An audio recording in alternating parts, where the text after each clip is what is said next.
빌립보서 3장 12절에서 14절입니다.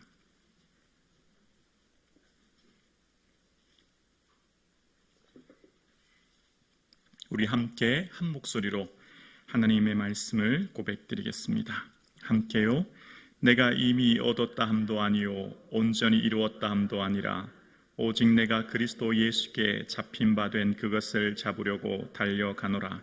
형제들아, 나는 아직 내가 잡은 줄로 여기지 아니하고 오직 한 일 즉 뒤에 있는 것은 잊어버리고 앞에 있는 것을 잡으려고 표대를 향하여 그리스도 예수 안에 있는 하나님의 위에서 부르신 부름의 상을 위하여 달려가노라. 아멘. 2025년 새해 첫날 우리의 모든 삶이 예수 그리스도의 은혜로 충만하기를 주의 이름으로 축복합니다. 저와 여러분의 삶을 통해 하나님의 기쁨, 하나님의 자랑, 하나님의 면류관이 되는 놀라운 은혜가 이 한 해 펼쳐질 수 있기를 주의 이름으로 축원합니다. 윤지충이라고 하는 조선의 선비가 있었습니다. 그때 당시 조선에는 천주시리 같은 실학서전이 들어와서 그것을 통해 선교사 없이 유일하게 자생적으로 생긴 종교, 바로 천주교가 조선에 생기게 되었고, 그 윤지충이라고 하는 선비는 천주교를 접하면서 복음을 받아들이고 어머니가 돌아가셨을 때 제사를 지내지 않고 천주교 미사로 예배를 드립니다. 그것을 안 모든 친척들이 윤지충과 갈등이 일어나게 되지요. 그리고 관가의 보고가 되게 되고 온 조선이 발칵 뒤집힙니다. 무군 무부의 종교, 부모도 임금도 없는 종교라고 해서 그 당시 천주교에서 주장하고 있는 만인 평등 사상, 그것이 기득권 세력들에게는 그리 좋지 않았기에 그것을 기점으로 정치적인 탄압이 일어납니다. 그것을 시점으로 인해 일어난 것이 바로 신유박해이지요. 신유박해는 여러분 잘 아시다시피 이곳 양화진에 가면 절두산 성지가 있습니다. 원래 이름은 양화진인데 그것이 절두산이 된 이유는 그곳에서 많은 천주교 신자들이 목베임을 당하여서 순교하였고 그 피가 수킬로까지 흘러갔기에 절두산이란 이름으로 이름이 바뀌었다는 겁니다. 그렇게 천주교의 신앙으로, 그러니까 믿음을 위해서 신앙을 지켰던 많은 순교자들의 피로 이 땅에 처음 천주교 신앙이 들어오게 되었고, 그로 이후 100년 뒤 기독교 복음이 들어온 것을 우리는 기억합니다. 복음이라고 하는 것으로 인하여서 인생과 삶 전체를 드렸던 믿음의 선배들, 불과 200년 전 그리고 100년 전의 믿음의 선배들의 삶을 우리는 기억합니다. 오늘 예배드리시는 저와 여러분의 삶에 여러분 주님을 향한 거룩한 비전을 꿈꾸는 이 시간 되기를 주의 이름으로 축원합니다. 여러분 2025년 가장 소중한 소원 한 가지를 꼽으라면 무엇이 있겠습니까? 여러분의 인생에 오늘 이 첫 예배를 드리는 여러분에게 내 인생의 첫 번째 소원이 무엇입니까? 여러분, 우리가 작년과 올해의 소원은 좀 달라야 되지 않겠습니까? 내가 어렸을 때는 말하는 것이 어린 나이와 같고 깨닫는 것이 어린 나이와 같다가 장성한 사람이 되어서는 어린 나이를 버렸다라고 하는 사도 바울의 고백처럼 우리의 신앙의 연륜이 깊어질수록, 연차가 깊어질수록 우리의 소원이 주님 앞에 부끄럽지 않은 소원, 우리의 소원이 세상 사람들과 똑같은 그런 모습의 소원이 아니라 우리는 주님 앞에서의 하나님을 향한 거룩한 꿈, 위대한 계획을 품는 이 저녁 되기를 주의 이름으로 축원합니다. 여러분, 우리의 삶 가운데 하나님께서 저와 여러분을 이 땅에 보내시고 오늘 2025년을 선물로 주셨습니다. 저와 여러분을 향한 하나님의 놀라운 계획하심과 그 뜻을 발견하는 이 저녁 되기를 주의 이름으로 축원합니다. 그렇습니다. 우리의 삶 가운데서는 하나님께서 저와 여러분 각자에게 맡겨주신 거룩한 비전, 즉 사명이 있고 그것을 향해 달려갈 때 우리의 삶은 하나님 앞에서 의미 있고 하나님 앞에서 칭찬받는 삶이 되는 것이죠. 그래서 사도 바울은 오늘 본문에 이야기하기를 하나님이 위에서 부르신 부름의 상을 위해 달려간다라고 이야기합니다. 부름이라고 하는 것은 원어는 초대거든요. 하나님이 초대하신 상이 있다는 거예요. 자, 여기서 상이라고 하는 것은요, 성경에 등장하는 상이란 단어가 크게 두 가지로 나뉘는데요. 브라베이온 단어가 오늘 여기에 등장합니다. 이 단어가 어떤 의미냐면 대회나 경쟁에서 받는 상이에요. 예를 들면 금메달 있죠. 올림픽 나가면 금메달 받지 않습니까? 단 한 사람만 받는, 경쟁에서 우승한 단 한 사람에게 수여되는 상을 이야기할 때 이 브라베이온이라는 단어를 씁니다. 그래서 신약 성경에는 딱 두 곳만 씁니다. 오늘 이곳과 고린도전서 9장 24절, 이렇게 두 가지의 이 단어가 쓰이는데요. 고린도전서 9장 24절에 보면 운동장에서 다름질하는 자들이 다 달릴지라도 오직 상을 받을 사람은 한 사람인 줄 너희가 알지 못하느냐라고 했대. 이 상이 오늘에 쓰인 단어 브라베이온이라는 거예요. 그러니까 열심히 달리기를 하지요. 근데 그 달리기를 할 때 금메달은 단 한 사람에게만 수여되지요. 그러면서 사도 바울이 말합니다. 9장 25절에 보면 이기기를 다투는 자마다 모든 일에 절제하나니 그들은 썩을 승리자의 면류관을 얻고자 하되 우리는 썩지 아니할 것을 얻고자 하노라. 이 땅의 모든 사람들은 각자의 면류관을 설정하고 그 면류관을 향해 달려가는데 사도 바울이 고백합니다. 이 땅의 모든 사람들이 추구하는 썩은 면류관, 그것을 위해 달려가는 인생이 아니라 나는 위에서 부르신 하나님의 면류관, 썩지 않을 그 면류관을 향해 달려간다. 오늘 그 단어가 이 단어입니다. 또 다른 단어는 미스도스다라는 단어인데요. 그것은 바로 기뻐하고 즐거워하라, 하늘에서 너희 상이 큼이라 라고 할 때 이 상이에요. 이 상은 품삯이라는 거예요. 여러분, 하루 한 데나리온씩 품삯을 주지 않습니까? 모든 사람이 일을 하면 저녁에는 품삯을 주듯이 그 삭스를 줄 때 일반적인 이 상인 거예요. 어쩌면 저는 이렇게 해석할 수 있다고 봅니다. 보라, 내가 속히 오리니 내가 줄 상이 내게 있어 각 사람이 그 행한 대로 갚으리라 라고 할 때도 이 상 미스도스거든요. 품삯이란 뜻이에요. 즉 구원은 주를 믿는 모든 백성에게 주는 상이죠. 하늘에서 기뻐하라 너희 상이 큼이다 라고 할 때 이 미스도스도 품삯, 즉 우리에게는 모든 사람이 예수 그리스도를 주로 고백하는 사람은 구원 얻지요. 구원의 영광을 받게 되고 그 은혜 속에 거하지요. 그렇게 구원 얻은 우리에게는 또 한 가지가 있습니다. 바로 브라베이온이라고 하는 상입니다. 바로 각자 하나님 앞에서 받을 또 다른 상급이 있는 것이죠. 각자 달려왔던 삶에 하나님께서 주시는 상급이 있는 것이죠. 그래서 사도 바울의 삶에는 왜 사도 바울이 먹지 못하고 자지 못하고 삶의 모든 것을 내려놓고 그렇게 애쓰고 분투했느냐? 그 이유가 오늘 본문에 깨닫게 되는 거예요. 바로 하나님이 부르신 부름의 그 상 받기 위해 최선을 향해 달렸다라는 거예요. 자, 그러면 그 구체적으로 상을 어떻게 얻을 수 있었을까요? 사도 바울에게 있어서 왜 상급이 중요했을까요? 사도 바울에 있어서 상급이 중요했던 이유는 바로 10절에 그 이유가 나와 있어요. 오늘 3장 10절에 보면 내가 그리스도와 그의 부활의 권능과 그 고난의 참여함을 알고자 하여 그의 죽으심을 본받아 라고 이야기합니다. 부활의 권능입니다. 자, 여러분, 저와 여러분 몸이 죽은 것처럼 몸이 다시 부활하여 하나님의 영광 가운데 거할 줄로 믿으십니까? 아멘이시죠? 우리는 반드시 부활합니다. 우리는 반드시 그 하나님 나라의 영광 가운데 거하게 됩니다.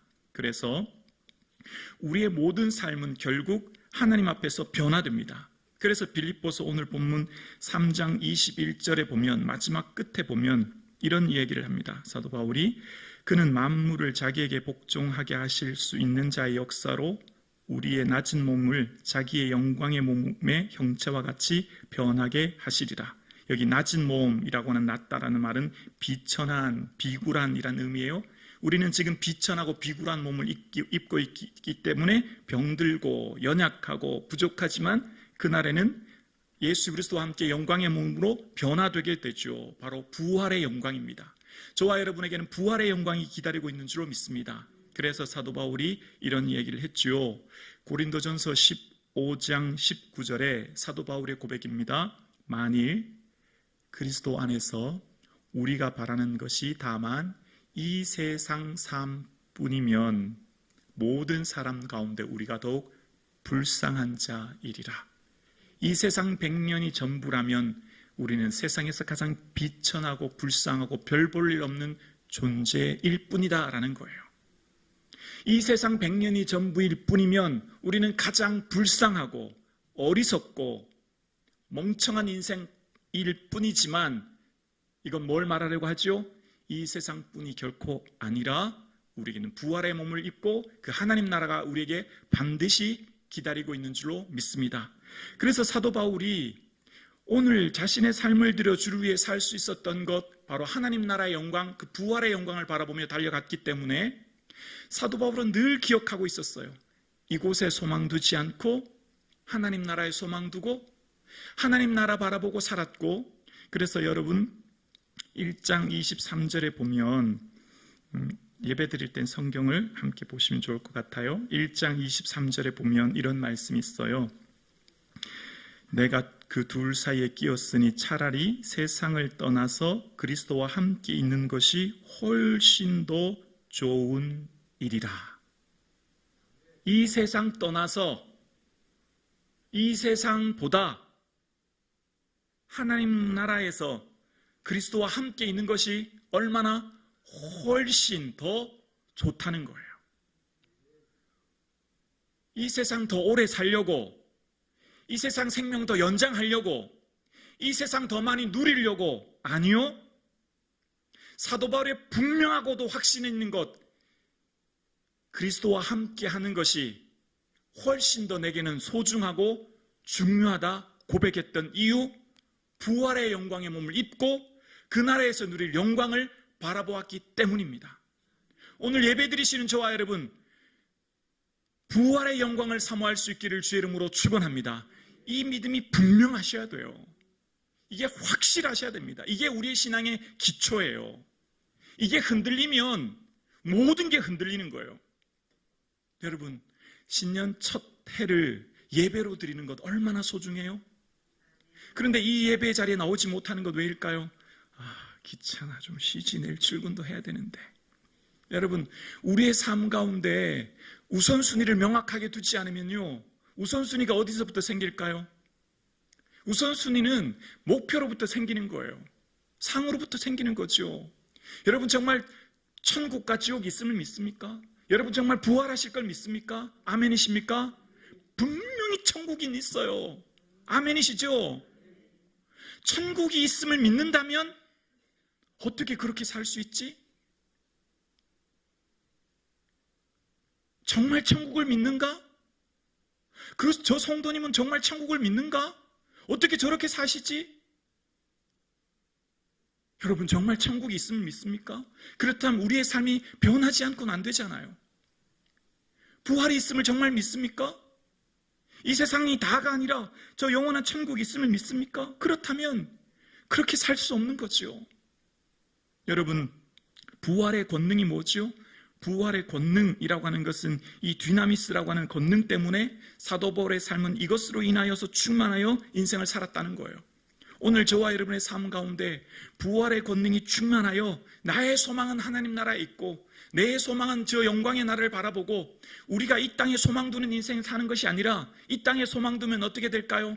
의식주에 집중해요. 그것이 전부가 돼요. 그게 전부의 복인 줄 알아요. 왜 우리가 불행하다고 생각하죠? 왜 우리가 열등감과 불안함과 우울 속에 살죠? 복이 없어요. 나는 아무리 봐도 복 받은 게 없어요. 왜 복 받은 게 없어요? 예수님이 복의 전부인데. 왜 복 받은 게 없어요? 천국의 복을 받았는데. 왜 복 받은 게 없어요? 부활의 영광을 입었는데. 예수님을 하찮게 여기니까, 천국이 믿어지지 않으니까, 부활이 확신이 없으니까, 만져지고 보여지는 게 전부처럼 느껴지니까 나는 복 받은 게 없다고. 아니요, 엄밀히 말하면 복의 전부는 예수 그리스도이십니다. 이 세상 복은요 0.00001%밖에 안 돼요. 99.9999%는 예수 그리스도입니다. 아멘이십니까? 왜죠? 이 세상 100년은요 하나님 보시기에 한 줌의 호흡도 안 돼요. 너 인생이 무엇이냐? 저울에 달면 입김보다 가벼운 존재니라. 우리 인생은요, 이게 우리 인생이에요. 우리에게는 영원히 기다리고 있어요. 영원한 하나님 나라가 기다리고 있어요. 그런데 잠깐 사는 이 땅에서의 더 누리고 더 먹고 더 많은 것을 취하지 못해서 열등감과 나약함 속에 살아가는 것 아닐까요? 여러분, 다시 한번 우리 인생을 생각해 볼 수 있기를 원합니다. 우리가 정말 궁극적으로 천국을 믿는가? 부활의 영광을 사모하는가? 그 권능 속에 살아가는가? 여러분, 오늘 2025년이 밝았습니다. 여러분, 이제 오늘 본문을 묵상하면 깨닫는 게 있어요. 우리가 고난이라고 하는 그 어려움 때문에 내 인생이 불안하고, 우리 인생의 문제라고 하는 것 때문에 내 인생이 비참하고, 내 인생에 헤아릴 수 없는 고통 때문에 살 소망을 잃어버려요. 그런데 오늘 본문을 가만히 묵상하면 고난을 돌파해요. 고난을 뚫고 가요. 고난을 헤쳐나가요. 그 힘이 어디서 나올까요? 자, 오늘 본문에 다시 한번 3장 10절을 보세요. 3장 10절.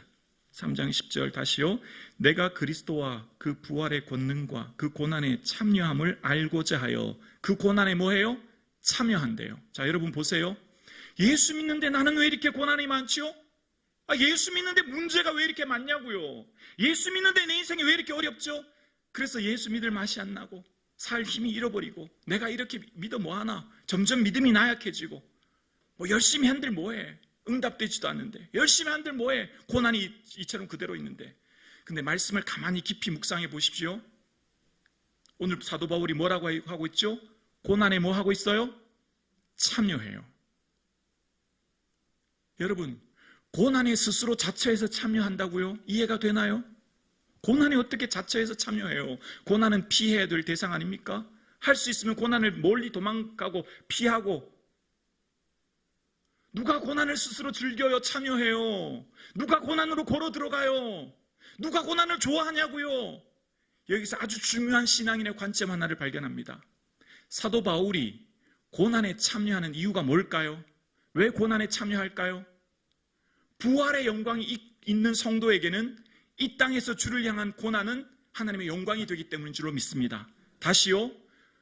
예수 믿는 사람에게 고난은 특권인 줄로 믿습니다. 아멘이십니까?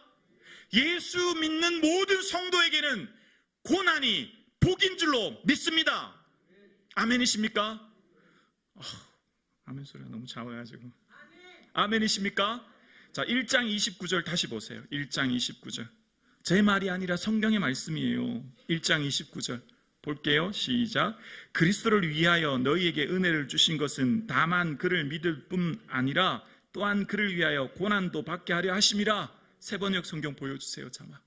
하나님께서 여러분에게 그리스도를 위한 특권, 즉 그리스도를 믿는 것뿐만 아니라 또한 그리스도를 위해 고난받는 특권도 주셨습니다. 자, 보세요. 이제 여러분의 삶의 관점이 바뀝니다. 그동안은 내가 왜 우울하고 불안하고 근심되고 염려되고 비참하게 생각됐나요? 고난이 너무 크니까. 고난이 바뀌지 않으니까. 고난 때문에 내 인생이 힘들었어요. 그런데 잘 보세요. 예수 믿는 모든 성도에게 고난은 특권입니다. 예수 믿는 모든 성도에게 고난은 복입니다. 예수 믿는 모든 성도의 고난은 영광입니다. 왜죠? 왜죠? 예수 그리스도의 십자가가 영광이었듯 우리는 각자에게 주어진 자기 십자가를 오늘도 지기에 이 십자가가 고난이에요. 이 십자가가 짐이에요. 이 십자가가 눈물이에요. 그런데 이 고난에 참여하는 것이 특권인 줄로 믿습니다. 아멘이십니까? 그럼 이제 2025년 내 인생이 새로워지는 거죠. 2024년도에게는 고난이 불평이었어요. 2024년도에게는 고난이 원망이었어요. 고난 때문에 내 인생 힘들고 고통스러웠어요. 그런데 이제 2025년 내 인생이 바뀌어요. 고난이 특권이구나. 고난이 축복이구나. 고난이 은혜이구나. 그럼 어떻게 되죠? 고난에 참여하게 되는 거예요. 고난을 정면 돌파하는 거예요. 고난을 회피하지 않아요. 고난을 향해 걸어 들어가는 거예요. 왜죠? 영광이, 즉 부활의 영광이 기다리고 있기 때문입니다. 그래서 예수 믿는 모든 자에게 고난은 특권입니다. 여러분의 인생에 만난 고난이 크다면 영광도 큰 줄로 믿습니다. 여러분의 인생의 고난이 누구보다 크십니까? 영광의 무게가 크다는 것입니다. 오늘 예배드리신 여러분, 여러분의 삶 가운데 왜 하나님 저는 다른 사람보다 저 사람보다 고난이 더 큽니까? 너에게는 너에게만 영광이 있는 거야. 너에게는 너에게 믿음의 분량만큼 고난이 있는 거야. 아멘이십니까? 그 고난의 기초는 부활의 영광을 사모하는 자에게만 이 눈이 열리는 겁니다. 즉 천국을 분명히 믿으면 주를 향한 우선순위가 명확해지며, 주를 향한 우선순위를 향해 살아갈 때 세상의 왕따, 손가락질, 세상을 향한 비난, 아니요, 무섭지 않아요. 오히려 예수 믿는 자의 당당함이 그렇게 드러나거든요. 오히려 세상의 0.28%의 짠물이 소금물, 바닷물을 유지하듯이 성도의 작은 삶이 세상을 변화시키거든요. 오늘 이 땅에 예수 믿는 사람들이 이렇게 많은데 왜 정치가 바뀌지 않죠? 왜 경제가 바뀌지 않죠? 왜 사회가 바뀌지 않죠? 고난이 특권임을 잊고 살기 때문이에요. 고난을 회피하고 고난을 할 수 있다면 피하고 싶은 것으로 생각하기 때문입니다. 그러나 예수 믿는 자에게 고난은 특권이라고 믿으면 삶이 바뀌죠. 돌파하는 거죠. 뚫고 가는 거죠. 삶의 자리를 회피하지 않지요. 이 시야가 열려야만 2025년이 내게 복이 될 것이며, 2025년의 기도 제목이 바뀔 것이며, 삶의 태도가 바뀔 것입니다. 기도 제목이 왜 바뀌지 않죠? 왜 여전히 2024년도의 기도를 2025년에도 그대로 하고 있죠? 이 자세와 관점이 바뀌지 않기 때문이죠. 여러분, 여러분의 삶의 기도는 기도로 바뀌어요. 다시 말씀드릴게요. 여러분의 기도의 내용, 기도할 때 바뀌는 거예요. 이해가 되시나요? 기도는 기도로밖에 바뀔 수 없어요. 기도의 내용은요, 자꾸 업그레이드 되고 바뀝니다. 어떻게 하는 자만? 기도의 분량을 충분히 가지는 자만, 기도의 분량을 충분히 녹여 있는 자만 기도가 기도로 바뀌는 거예요. 그렇지 않으면 늘 어린아이와 같은 기도, 어린아이와 같은 요구, 어린아이와 같은 강구, 어린아이와 같은 소원, 어린아이 같은 목표, 그러니 계속 그 낮은 곳에서 불평과 원망과 삶의 태도로 순환적인 반복적인 고리의 삶을 탈고 있죠. 그 탈피하는 게 뭐죠? 기도는 기도로 바뀌는 거예요. 기도가 기도로 바뀌면 뭐가 되죠? 소원이 바뀌는 거예요. 고난에 대한 관점이 바뀌는 거예요. 삶의 태도가 바뀌는 거예요. 더 이상 그 사람, 그 환경, 그 잘못, 그것 때문 아니에요. 더 이상 그 사람, 그 환경이 아니에요. 축복이요, 영광이요, 은혜인 줄로 믿습니다. 그래서 고난에 참여하는 것입니다. 그래서 여러분, 사도 바울의 삶 가운데 얼마나 사도 바울이 치밀하게 유익한 것과 손해볼 것이 무엇인가를 명확하게 누구보다도 잘 아는 사람이 사도 바울이었습니다. 7절 볼게요. 7절에 그러나 무엇이든지 내게 유익하던 것을 내가 그리스도를 위하여 다 해로 여길 뿐더러. 자, 여기 유익이라고 하는 케르도스라고 하는 것은 이득이라는 뜻이고요. 저 뒤에 해로 여기는 것은 제미아라고 하는 건 손해라는 뜻이에요. 이것은 상업에 쓰는 용어인데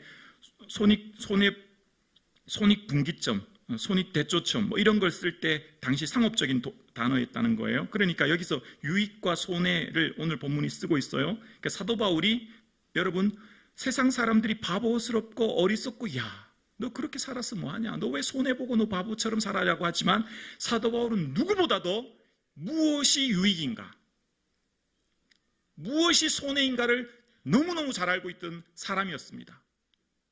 사도 바울이 그의 삶 가운데 내 인생의 진정한 유익이 무엇인가를 누구보다도 잘 알고 있었고 깊이 고민했던 사람이지요. 여러분, 우리의 진정한 유익이 무엇입니까? 천국을 소유하여 천국을 위해 사는 것이며 천국에서 자랑거리가 있는 삶, 그것이 유익인 줄로 믿습니다. 아멘이십니까? 그래서 사도 바울의 인생 가운데 매맞고 헐벗고 먹지 못하고 자지 못하는 이유는 내 인생의 지금 세상적인 관점으로 볼 때 손해죠. 세상적인 관점으로 볼 때 바리새인 중에 바리새인, 가말리엘 문화생, 로마 시민권자 모든 것을 가졌는데 그거 누리는 게 유익인 것처럼 보이지만 그것을 다 뭐로 여겨요? 해로, 손해로 여기는 이유는 부활의 영광을 바라보았기 때문입니다. 그래서 오늘 본문 8절에 보면, 3장 8절에 보면 이렇게 말합니다. 9절이죠. 9절입니다. 그리스도 안에서 발견되려 함이니 내가 가진 의는 율법에서 난 것이 아니요 오직 그리스도로 말미암아 것이니 곧 믿음으로 하나님께로부터 난 의라. 다시 8절 보겠습니다.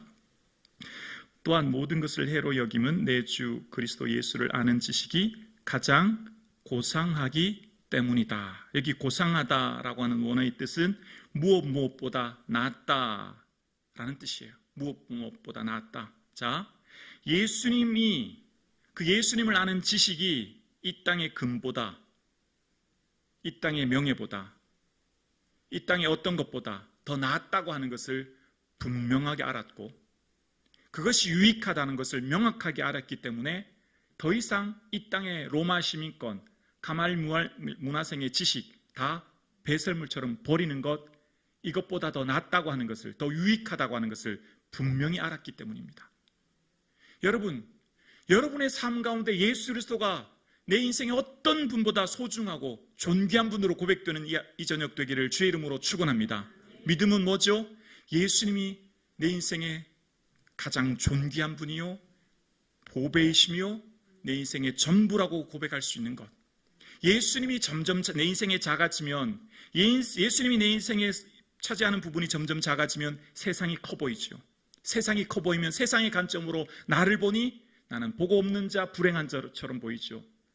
조금 전 서두에 말씀드렸던 것처럼 왜 200년 전 절두산에서 순교의 피를 흘렸습니까? 하나님 나라 보아라 보니까. 왜 2000년 전 초대교회 성도들이 짐승의 밥이 되고 화형당하며 죽게 되었습니까? 예수님이 전부이니까. 예수님 보배이니까. 그러나 오늘날 이 땅을 살아가는 많은 한국교회 성도들, 정말 예수님이 전부라고 보배라고 고백하며 살까요? 조금 귀찮으면, 조금 기분 나쁘면, 조금 짜증나면 교회 안 갑니다. 신앙생활 안 합니다. 정말 그럴 수 있을까요? 부활의 영광을 믿는다면, 부활의 영광을 사모한다면 내 감정 따위가 그렇게 중요할까요? 정말 예수 그리스도를 믿는 믿음과 천국과 지옥에 대한 분명한 확신이 있다면 그럴 수 없지요. 목숨을 바치면서까지 믿음을 지키고 세례받기 위해, 한 번의 예배를 위해 목숨을 드렸던 초대교회 성도들, 200년 전 신유박해 당시의 성도들, 그런 성도들의 삶이 무엇 때문이었습니까? 믿음이 내 인생에 금보다 귀하다는 것을 알았거든요. 여러분 삶에 금보다 정말 믿음이 더 귀하십니까? 금보다 더 귀한 믿음을 고백할 수 있는 이 저녁 되기를 주의 이름으로 축원합니다. 아멘이십니까? 이게 새해를 출발하는 저와 여러분의 고백이 되어셔야 됩니다. 그렇지 않으면 어제와 같은 삶의 태도로 또다시 과거와 같은 불평과 원망과 삶의 모습 속에서 내 사람의 열등감 속에, 과거의 삶 속에, 굴레 속에 쌓일 것입니다. 그러나 이 관점으로 우리의 태도와 자세와 기도 내용이 바뀌면 새해가 새로워질 줄로 믿습니다. 새해는 달력을 넘긴다고, 시간이 바뀐다고, 숫자가 바뀐다고 새해가 오는 게 아닙니다. 우리의 삶의 태도와 마음의 눈이 열려지며 우리의 새로운 시야와 관점이 열릴 때 새해를 맞게 되는 줄로 믿습니다. 그래서 여러분, 이제 우리는 어떻게 해야 됩니까? 다시 한번 13절과 14절을 고백합니다. 형제들아, 나는 아직 내가 잡은 줄로 여기지 아니하고 오직 하늘직 뒤에 있는 것은 잊어버리고 앞에 있는 것을 잡으려고 14절이요 표대를 향하여 그리스도 예수 안에서 하나님이 위에서 부르신 부름의 상을 위하여 달려가노라. 아멘. 여러분, 이제 과거의 모든 일들은 잊어버리십시오. 이제 그것이 하나님을 향한 섬김과 헌신과 수고였든 혹은 실패와 좌절과 낙심되는 일이었든 다 잊어버리십시오. 이제 이 모든 것 잊어버리고 하나님을 향한 표대를 향해 나갈 수 있기를 주의 이름으로 축원합니다. 여러분, 오늘 성경은 우리에게 얘기합니다. 우리의 삶은 언제나 내일을 향해 바라보고 표대를 향해 바라보고 부르심을 향해 나아가도록 말씀하고 계십니다. 여러분, 그래서 전도서 7장 10절은 이렇게 우리에게 말씀하십니다. 전도서 7장 10절입니다. 옛날이 오늘보다 나은 것이 어찌미냐 하지 말라. 이렇게 묻는 것은 지혜가 아니니라. 함께 예배드리신 사랑하는 성도님, 더 이상 과거가 오늘보다 좋았다, 과거가 얼마나 좋았는데 이야기하지 마십시오. 성도의 믿음은 미래지향적이며 언제나 내일을 향한 비전을 향해 나가는 자입니다.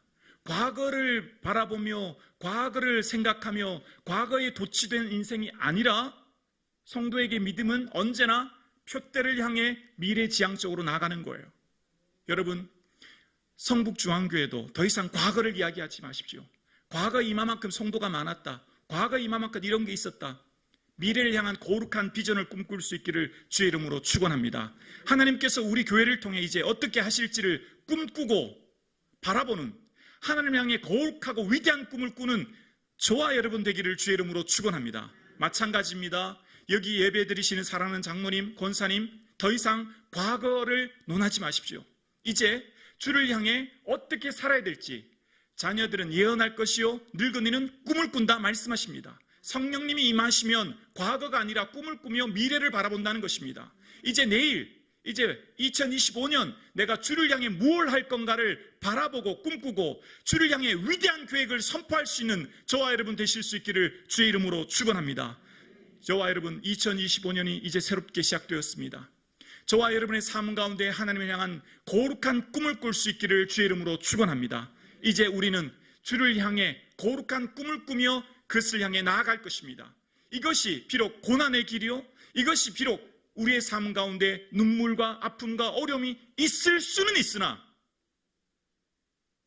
비록 내가 세상적인 관점으로 볼 때 형통한 것 같지 않고 내가 세상적인 관점으로 볼 때 좀 어려움이 있을 수는 있으나 고난에 참여함이 특권이요 고난에 참여함이 은혜인 줄 알아 내 인생 예수 그리스도를 위해 자기를 부인하고 십자가를 짐으로 하나님의 영광 위에 살아가시는 2025년 되기를 주의 이름으로 축원합니다.